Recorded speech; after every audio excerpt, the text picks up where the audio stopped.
और अब बात करेंगे मध्य प्रदेश में कांग्रेस और बीजेपी की जारी सियासत में। बीजेपी और कांग्रेस हमेशा आमने सामने रहती हैं और दोनों ही पार्टियों की तरफ से लगातार बयानबाजी जारी रहती है और एक दूसरे पर इल्जाम लगाते हुए दोनों ही पार्टियां नजर आती हैं। और अब जो ताजा इल्जाम कांग्रेस पार्टी की तरफ से लगाया गया है, आपको बता दें कि बजट से ज्यादा कर्ज लेने पर बीजेपी और कांग्रेस के दरमियान सियासत शुरू हो गई है। कांग्रेस ने शिवराज सिंह हुकूमत को तनकीद का निशाना बनाते हुए बजट से ज्यादा कर्ज लेने का इल्जाम लगाया है। कांग्रेस का इल्जाम है कि हुकूमत का सालाना बजट 2,41,000 करोड़ है, जबकि हुकूमत अब तक 2,53,000 करोड़ का कर्ज ले चुकी है। कांग्रेस ने हुकूमत पर कर्ज के पैसे से ऐश परस्ती को फरोग देने का इल्जाम लगाते हुए रियासत में मनमानी और झूठ को फरोग देने का इल्जाम लगाया है। वहीं बीजेपी ने कांग्रेस पर जवाबी हमला किया है और उसे अपने दागदार दामन को देखने का मशवरा दिया है।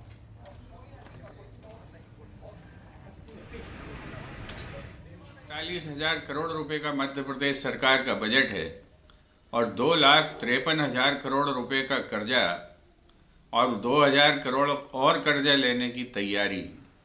क्या मध्य प्रदेश बनाया है 17 साल के परिश्रम से, ये आज लोगों के सामने है। न खाऊंगा न खाने दूंगा का नारा तो लगा दिया है, लेकिन चपरासी रिश्वत लेते हुए पकड़े जा रहे हैं। जो चपरासी साहब से मिलाने के 10-25 रुपये चाय पानी लेता था, आज वो 5-5 हज़ार की रिश्वत के साथ पकड़े जा रहे हैं। ये मध्य प्रदेश का हाल है। देखिए, माननीय मुख्यमंत्री जी ने एक अभिनव पहल की है। मध्य प्रदेश की जनता को सुशासन और हर योजना का उचित समय पर लाभ मिल सके, उसकी समस्या का निदान हो सके, उसके लिए शायद देश में पहली बार ये हेल्पलाइन की शुरुआत हुई थी, सीएम हेल्पलाइन।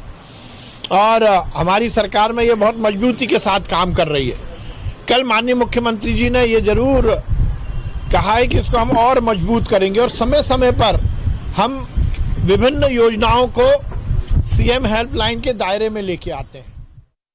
वहीं इसी मामले पर मजीद बातचीत करेंगे हमारे नुमाइंदे मेहताब आलम से, जो इस वक्त हमारे साथ भोपाल से जुड़ रहे हैं। मेहताब आलम, कांग्रेस हमेशा बीजेपी पर इल्जाम लगाती है, लेकिन अब ये बड़ा इल्जाम कांग्रेस ने लगाया है कि कर्ज से ज्यादा कर्ज ज्यादा यूज किया है बीजेपी ने। क्या वाकई बीजेपी ऐसा कर रही है? साहबा, ये जो इल्ज़ाम है ये हकीकत है कि मध्य प्रदेश हुकूमत का जो सालाना बजट है सरकार का, वो 2,41,000 करोड़ है और अब तक सरकार जो कर्जा ले चुकी है वो कर्ज जो है 2,53,000 करोड़ का है और सरकार आगे भी जो है कर्ज लेने की तैयारी कर रही है। सरकार का कहना है क्योंकि हम फलाही काम कर रहे हैं, डेवलपमेंट के काम कर रहे हैं और जो पैसा कर्ज लिया जा रहा है वो आवाम के लिए और मध्य प्रदेश की तरक्की के लिए है। लेकिन कमलनाथ हुकूमत में जो कर्ज लिए गए थे वो ऐश परस्ती के लिए लिए गए थे।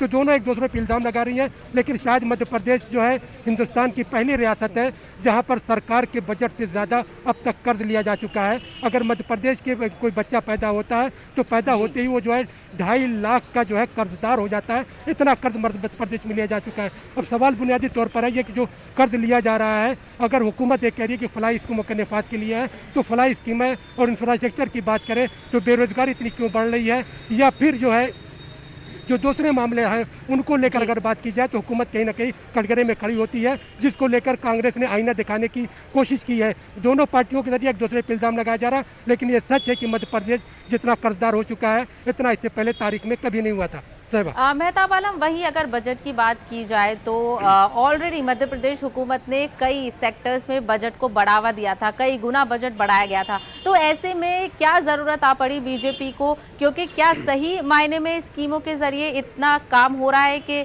बजट ज्यादा कर लेना पड़े?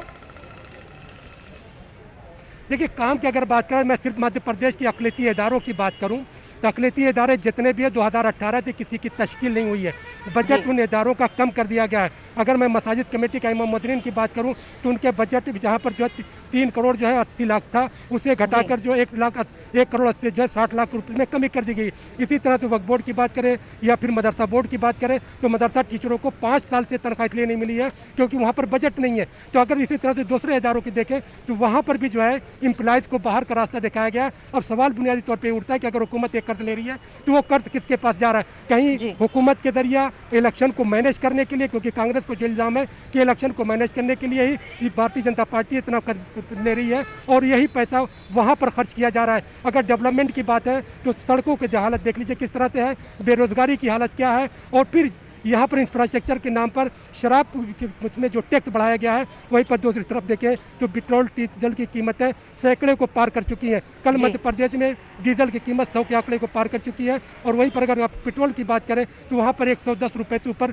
पेट्रोल बिक रहा है। तो यहाँ पर दोनों तरफ की चीज़ें हमें देखने को मिल रही है। महंगाई बेतहाशा बढ़ रही है, बेरोजगारी बढ़ रही है, नौजवानों के हाथों से रोजगार जा रहा है, और वहीं पर जो हुकूमत के जरिया बार बार कर्ज ले रहा है, जिसको लेकर कांग्रेस ने तनकीद का निशाना बनाया। और अकलियतों की हालत में बात करें तो वो नागुफ्ताबे है, उस पर किसी भी तरह का कोई भी पार्टी तबसरा करने को तैयार नहीं है। अकलियती इदारों की अब तक 2018 से तश्कील नहीं हुई है।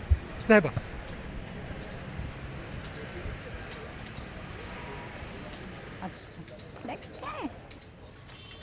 चलिए, तो पूरी सियासत के हवाले से हमने बातचीत की हमारे नुमाइंदे मेहताब आलम से। मेहताब आलम, हमसे बात करने के लिए बेहद शुक्रिया।